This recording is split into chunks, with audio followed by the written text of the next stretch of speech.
À Abidjan, se loger devient un défi quotidien. Les loyers explosent, les cautions défient souvent toute logique, les règles existent, mais sur le terrain, elles semblent souvent ignorées. Alors une question simple, qui contrôle réellement le marché? Pourquoi? Quelles sont les causes, les conséquences et les solutions à ce problème de cherté de loyer et de logement?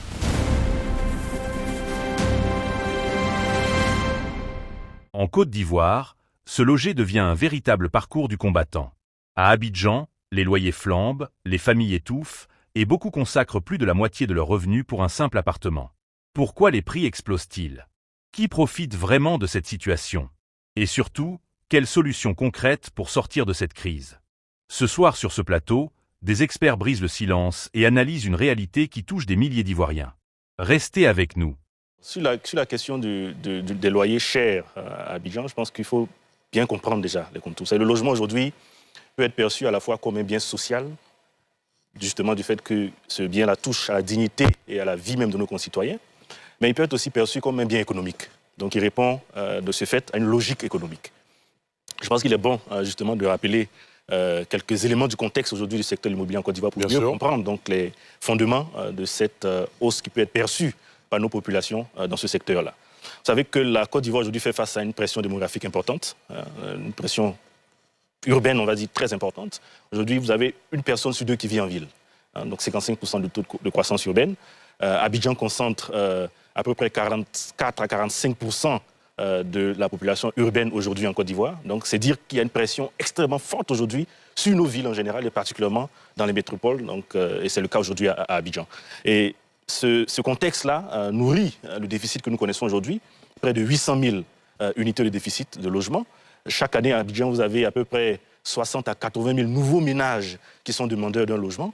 Donc, cela permet de comprendre aujourd'hui la pression qu'il y a, surtout quand en face de cette demande, vous avez un peu moins de 15 000 logements qui sont produits par an, aussi bien par le secteur formel qu'informel.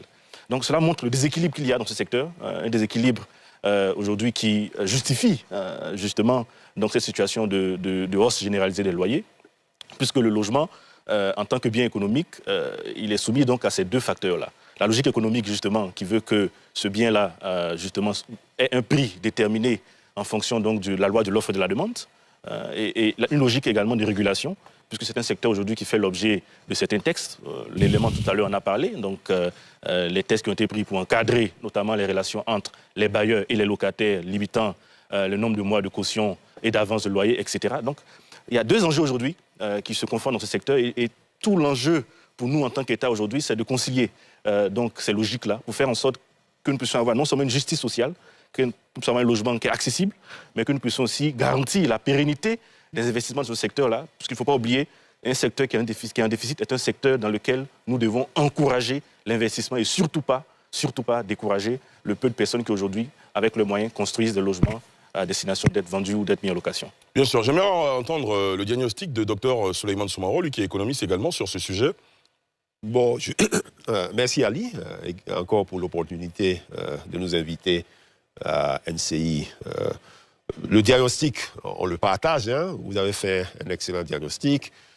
Notre invité, monsieur le directeur, a repris les éléments des diagnostics qui sont assez pertinents. Moi, je retiens que les causes sont structurelles.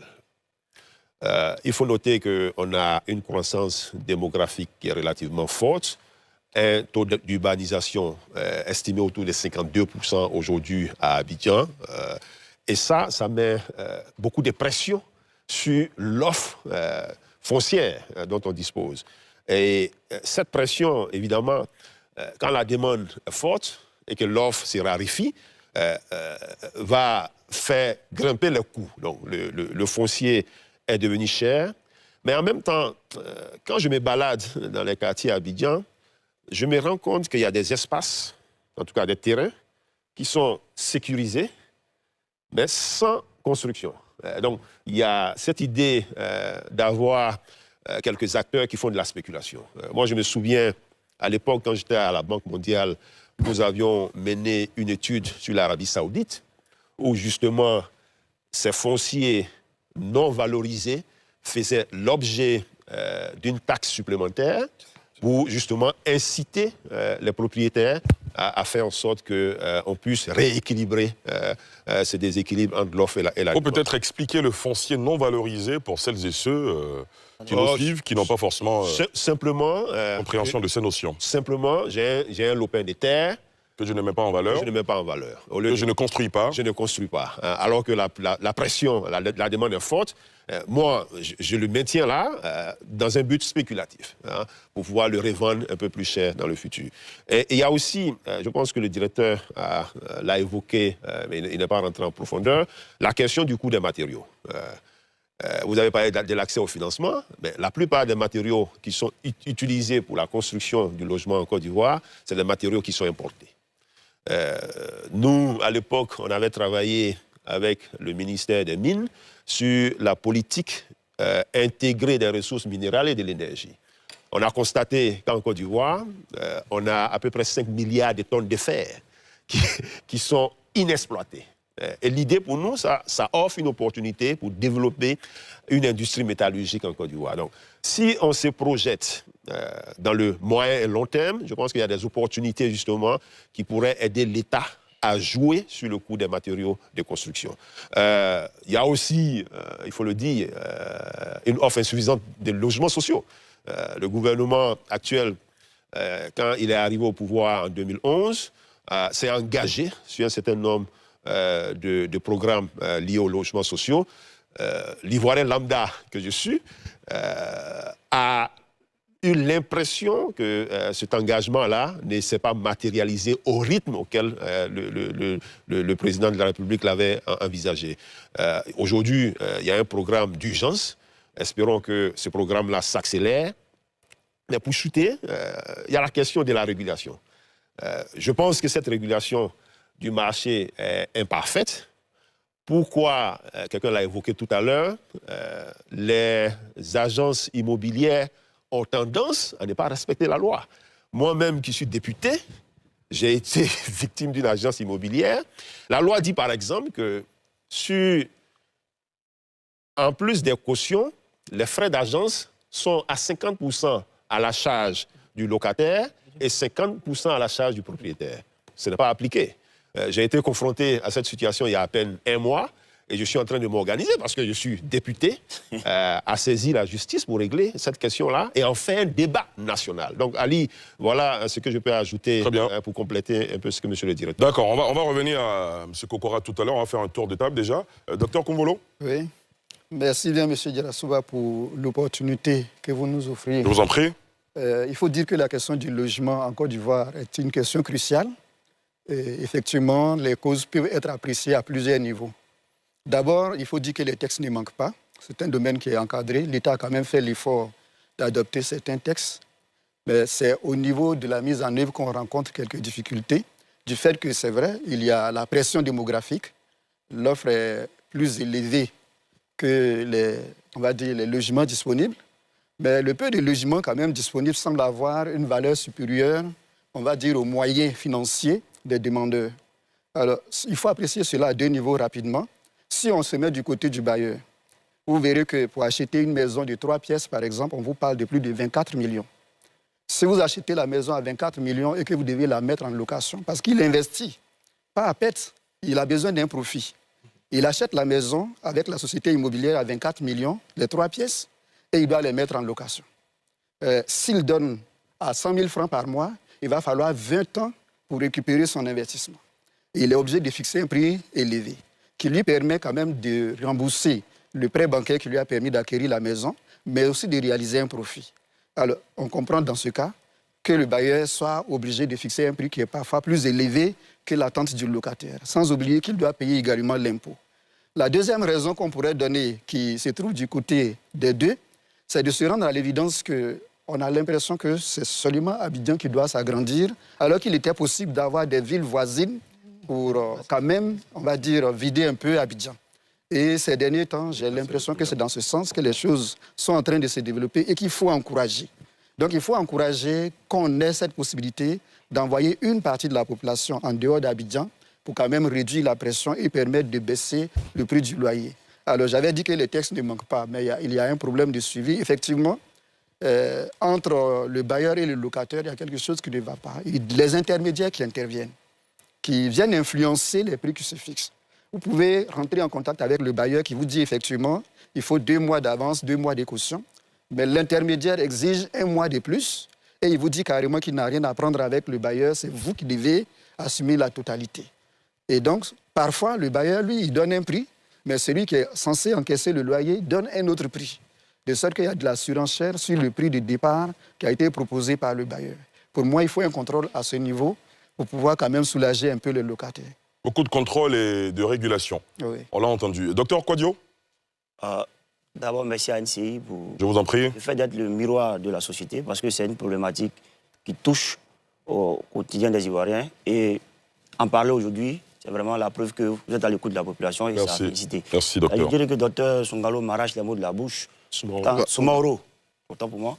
Tant il a abordé les questions que je m'apprêtais à dire. Je veux juste faire remarquer 2 choses. Allez-y. Moi, en tant qu'alpha de la cause de ce problème, pour moi, c'est la décentralisation. On ne parle pas du manque de décentralisation qui va favoriser une sorte de pression foncière, elle-même adossée à une pression démographique. Tout le monde se trouve à Abidjan, naturellement, les autres l'ont dit. Quand la demande devient plus forte que l'offre, c'est le b.a.-ba en matière d'économie, les prix vont monter. Et il y a aussi le fait de ce qu'on pourrait appeler aujourd'hui une économie invisible. Ce n'est pas tracé, mais c'est une nouvelle réalité depuis des années à Abidjan. La question du blanchiment d'argent. On a des personnes qui disposent d'argent liquide et qui ne lésinent pas sur les moyens quand il s'agit de payer, quand il s'agit de mettre en location, quand il s'agit de faire fructifier également leurs biens. Donc il y a ça que malheureusement on n'arrive pas à capter, mais qui, pour moi, est un facteur important dans l'inflation des loyers. Les intermédiaires, ils n'étaient pas présents, mais maintenant, on a des filières, par exemple, au niveau des grandes écoles, qui ont formé, notamment en lien avec la spécialisation dans les bâtiments et autres. Donc, quand tous ces jeunes sortent, ils gèrent des agences immobilières. Des agences immobilières, il faut bien manger. Et ce sont ces personnes qui interviennent également pour favoriser l'inflation. Même à l'intérieur, c'est la même chose. Hein. Si je vous dis qu'à Korogo, par exemple... oui, vous enseignez à Korogo. Oui, où je vis aussi. Près du stade, on a eu 2 pièces à 175 000 francs. Quand je le dis, on me dit, près du stade. Mais je dis, mais le stade qui est quand même éloigné. Oui, 175 000 francs, les 2 pièces, les 3 pièces aujourd'hui, 150 000 francs, c'est normal. Hein. Voilà. Et donc, la pression foncière y est pour beaucoup. On va ajouter Abidjan, mais il y a comme une espèce de mode aussi qui ne dit pas son nom, parce que on va faire cela à Abidjan, en copie.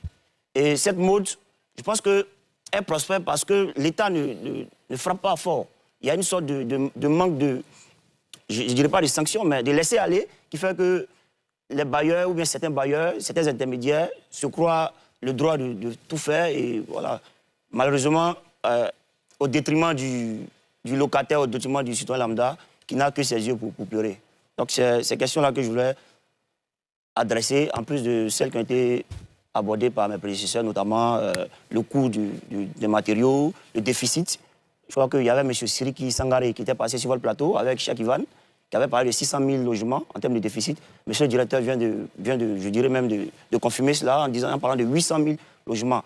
Et il avait ajouté que le déficit s'accroissait en termes de pourcentage à 10% par année. Donc chaque année, on a un déficit. Donc, vous voyez autour des années 2015, on était à 400 000. Là, on est à 800 000. Maintenant, ça a pratiquement doublé. Très bien. Docteur Banga? Moi, déjà, je vais commencer par une mauvaise nouvelle aux Ivoiriens. Les loyers ne vont pas baisser. Ça ne va pas baisser. Pourquoi? Qu'est-ce qui vous fait dire que ça ne va pas baisser? La première raison, on l'a déjà dit ici, l'offre inférieure à la demande. Donc la logique économique fait qu'on va encore se serrer les dents. Deuxième chose que je vais dire avant de rentrer dans la profondeur de ma réflexion, on se trompe même en restant sur Abidjan. Il a parlé de Korogo. Moi, à Boisseau, je loue un 3 pièces à 200 000. Quand on partait à Boisseau, un 3 pièces à 200 000. Quand on partait dans mon village, à Yebo, aujourd'hui, puisque l'étalement urbain, là, il ne touche pas qu'à Abidjan. Hein. Toutes les grandes villes de l'intérieur connaissent cet étalement urbain. Moi, quand je suis tout petit, quand je partais en vacances à Ayebo, on faisait du plaisir à faire Ayebo. Aujourd'hui, Ayebo est dans Boisseau. Et le studio à Ayebo, c'est minimum 50 000. Hein, c'est un village. Donc, on assiste à un phénomène qui marque toutes les métropoles, ce qu'on appelle la gentrification. La gentrification, c'est quoi? C'est que les centres-villes deviennent de plus en plus chers et les populations sont obligées d'aller à chaque fois dans les périphéries. Et Abidjan va connaître ça. C'est un phénomène qui est déjà mondial. Abidjan connaît déjà. Qui connaît déjà. Après, il nous reste quand même quelques leviers. Je vais revenir sur une deuxième chose qui est importante. C'est le coût même du foncier. Moi, je suis très à l'aise parce que j'ai grandi à Bingerville et à Songon. C'est les deux villes où j'ai grandi. Mais je me moque toujours de papa parce qu'en 98, à Badian-Kouté, Songon, il y a quelqu'un qui est venu voir mon père pour lui vendre un terrain à 100 000 francs. 98, il y a à peine 20 ans. Aujourd'hui, 10 millions, vous n'avez pas 10 millions, n'allez pas à Badian-Kouté, on ne vous regarde pas. Donc, en 20 ans, on a multiplié par 100 le coût du terrain. Je ne parle même pas encore du matériel, du maçon, qui te faisait la maison à combien aujourd'hui, etc. Donc, il ne faut pas qu'on se voie à la face. On va continuer, c'est dommage. Néanmoins, il y a des éléments qu'on peut toucher. Le premier élément, le troisième problème, dès que l'État met une route quelque part, c'est la mort. C'est que le quartier, il n'est pas habité, il est habité. Le loyer est à 250 000. Dès qu'on entend, aujourd'hui, n'habitez plus autour de la Y4, vous êtes mort. Parce qu'avant, on essayait, mais dès que le gars, même, il sait que la Y4 va passer à côté de chez lui, tu es mort. Il augmente le coût. Mais on peut agir sur certaines choses. La première chose sur la Canada, c'est la fiscalité. La fiscalité contre la spéculation. Parce qu'aujourd'hui, dès qu'on parle d'un Ivoirien, il a 10 terrains. Il a 10 terrains, il n'a même pas construit un. Mais il espère que dans 5 ans, ils sont contents de te le dire, mais il faut taxer ceux qui ont plus de 2 terrains. Il faut mettre une fiscalité de malade sur le troisième terrain pour que celui qui ne puisse pas exploiter son terrain se sente obligé de le vendre. Parce que sinon, on va encourager la spéculation. Donc moi, je veux qu'on ait une fiscalité, monsieur le député, une fiscalité plus dure sur ceux qui possèdent un plus de 2 terrains sans les exploiter. Parce qu'ils plongent tout le monde dans la spéculation. Deuxième chose sur laquelle il faut agir, c'est la mobilité. Comme j'ai dit, les phénomènes de gentrification vont s'accroître. Donc, il faut qu'on ait la possibilité pour quelqu'un qui a Dabou, qui a Songo, on commence déjà à travailler, mais il faut accentuer ça. Pour que la distance temps soit réduite. Pour que tout le monde n'ait plus l'ambition des centres-villes. La décentralisation peut être une solution. Malheureusement, elle entraîne l'effet inverse. C'est qu'on est ivoirien. Quand le gars arrive, qui loue un 3 pièces à Abidjan à 250 000, qu'il arrive d'une ville où c'est 150 000, il dit au propriétaire, ah bon, moi tu m'as sauvé à Abidjan, là-bas c'est 250 000. Et puis hop, le propriétaire il entend ça le lendemain, il dit, ah bon, comme il y a 2-3 Abidjanais qui sont venus, qui sont tellement contents de mes personnes, il augmente le prix. Mais c'est une logique économique normale. Donc il faut agir sur la fiscalité pour tuer tous ceux, tuer entre guillemets, hein, tous ceux qui ont plus de 2 terrains et qui veulent travailler sur la spéculation. Un autre truc, c'est qu'il faut rendre fiables les terrains. Parce qu'aujourd'hui, tout le monde a tellement peur des terrains que dès que quelqu'un a cédé sur un terrain, il estime qu'il y a une garantie forte et du coup, il explose le terrain. Après, il faut du civisme. Le civisme, c'est quoi? Il faut peut-être que l'État oblige aussi à respecter les lois. La loi est très claire. On ne peut pas augmenter un scolaire, je crois, après 2 ou 3 ans, n'est-ce pas? Et depuis de 10%. 3 ans. Et depuis de 10%. Voilà. La loi est très claire. Le montant de l'agence, il est supporté par le propriétaire et le locataire. Mais l'offre et la demande font que personne n'entend. La loi est très claire. Parce que quand vous hésitez à payer le mois d'agence, on vous dit non, il y a quelqu'un d'autre qui est prêt à payer. La loi, elle est très claire sur la caution. Mais la caution, il faut se mettre aussi du côté des bailleurs. Parce que aussi, il y a des gens, une fois qu'ils rentrent dans ta maison, ils ont du mal à payer. Du coup, on met des... Mais ça, c'est parce que, quelque part, vous voyez, on n'a pas de quoi, c'est le même problème qu'ont les banques, hein, on n'a pas de quoi à garantir que la personne est solvable. Donc, comme on a en France, ils vont te demander comment on appelle ça, tes impôts et tout ça, pour garantir ta... Ça commence même par l'adressage. Mais si on ne peut pas garantir la solvabilité, le propriétaire, face à cette impuissance-là, il ne peut que avoir dans la caution un minimum de garantie. Donc, il met le paquet sur la caution et puis il essaie d'avoir. Donc, je pense qu'il faut être très clair avec les Ivoiriens. On pourra peut-être maîtriser, limiter l'inflation, mais on ne pourra pas avoir de baisse des cours sur ces 5-10 ans. Il faut être très clair. Moi, je suis très clair avec eux. Bon, d'accord. De toute façon, on a beaucoup de socialistes autour du plateau qui donneront leur avis. Terminé. En revanche, on a des mécanismes, notamment sur la fiscalité, sur accroître les mobilités et sur faire appliquer les lois qui peuvent nous permettre de maîtriser un peu plus l'inflation sur le logement. Parce que, laisse-moi chuter dessus, hein, parce qu'aujourd'hui, un terrain, une fois que 2 personnes appellent le vendeur de terrain, il multiplie par 2 le coût du terrain. Et voilà, ça, c'est des choses qui sont... Et on verra bien si l'État est en mesure de plafonner ces tarifs-là. Maître Guaméné, c'est à vous. Oui, Ali, le diagnostic, je pense qu'il est réel, il est partagé, il est objectif. Les loyers et les logements sont très chers. Les grands avocats, les grands universitaires ne sont pas concernés. Ils sont très chers. Enfin, d'accord, je referme la parenthèse. De toute façon, les universités, on n'a pas beaucoup d'argent. Non, mais il faut quand même... Ça reste à voir. Il faut quand même être équitable. Il faut penser aux autres. Bien sûr, maître. Aux plus faibles, voilà. Donc, c'est la réalité, les loyers sont très chers. Et puis, bon, cette situation qui se génère de plus en plus met vraiment en cause le droit au logement, qui est un droit fondamental de l'homme, en vertu duquel l'État doit s'assurer de ce que chaque citoyen ait un logement décent, un logement sécurisé, un logement abordable. C'est vrai, l'État a fait beaucoup. L'État, dans la légifération, dans les aides, dans les subventions, l'État fait beaucoup, mais c'est encore insuffisant. C'est encore insuffisant pour pouvoir faire respecter ce droit fondamental. Et pour nous, tout en souscrivant toutes les causes qui ont été invoquées par mes prédécesseurs, je pense que la matière de la régulation n'est pas suffisante. La régulation n'est pas suffisante. Quand on prend le code de la construction et de l'habitat, l'article 121 dit que le montant de loyer est fixé en tenant compte de la valeur de l'immeuble ou du local, la valeur de l'immeuble du local. C'est-à-dire que l'État même encourage à fixer le loyer exorbitant, supposons valeur de l'immeuble. Il n'y a pas d'encadrement de loyer, comme ça existe en France avec la loi Elan, où il y a un encadrement de loyer, où il y a un montant, un loyer de référence, un moyen de loyer de référence maximum et minimum, sur lequel il faut... Tout le monde doit se tenir. Je pense que l'État peut le faire. L'État peut aller à l'encadrement de loyer. Donc, en matière, récemment, avec la loi de 2018, l'État a plafonné les cautions et les loyers d'avance. Et ça, c'est plus ou moins respecté aujourd'hui. Beaucoup de propriétaires, de bailleurs ne dépassent pas les 2 mois de caution, les 2 mois de loyer d'avance. C'est vrai qu'il y a encore des récalcitrants, mais il a fallu que l'État plafonne. Et donc, ça peut marcher en matière de fixation de loyer. Si ça marche pour les loyers d'avance et les cautions, il faut maintenant fixer sur le montant de loyer. La deuxième cause que nous avons peut-être identifier, c'est peut-être la rareté aussi des logements sociaux. C'est vrai que l'État ne peut pas construire des bâtiments pour tous les Ivoiriens, mais il faut que de plus en plus, les promesses qui ont été faites pour les logements sociaux puissent réellement se réaliser. C'est vrai que dans le passé, on rêve encore de cette époque de Sikoji Sojofia, où on avait des logements vraiment à des loyers modérés. Parce que le fameux système de location-vente. Voilà, location-vente. Qui attend fait de bonheur à nos parents. Taux de bonheur aujourd'hui, voilà. Et donc l'État devait de plus en plus essayer de revenir à ce système-là, même si on n'a pas les moyens d'avant. Et même s'il y a encore plus de pression aujourd'hui. Et puis je pense qu'il y a quand même aussi la cherté des matériaux, ça a été évoqué. Mais souvent aussi, il y a quand même un peu de cupidité des bailleurs. Il y a des bailleurs qui fixent des montants de loyer très excessifs. Je pense qu'il faut quand même revoir tout ça. Il faut quand même que les bailleurs comprennent que aux côtés de l'État, venant au soutien de l'État qui ne peut pas loger tout le monde, ils exercent quand même un service public. Donc, ils devaient quand même penser à vraiment alléger la situation des populations. De là qu'ils font des affaires, qu'ils veulent gagner, qu'ils veulent rentabiliser, il faut en tenir compte. Et on pourra peut-être plus tard discuter sur les conséquences et sur les solutions. Évidemment. Il y a des solutions. La question du logement en Côte d'Ivoire n'est plus un simple débat économique. C'est une urgence sociale. À Abidjan comme ailleurs, des milliers de familles attendent des réponses concrètes. Merci à nos experts pour leurs analyses sans détour. Et vous, pensez-vous que les solutions proposées peuvent réellement faire baisser les loyers? Donnez-nous votre avis en commentaire, partagez cette vidéo et abonnez-vous pour ne rien manquer de l'actualité.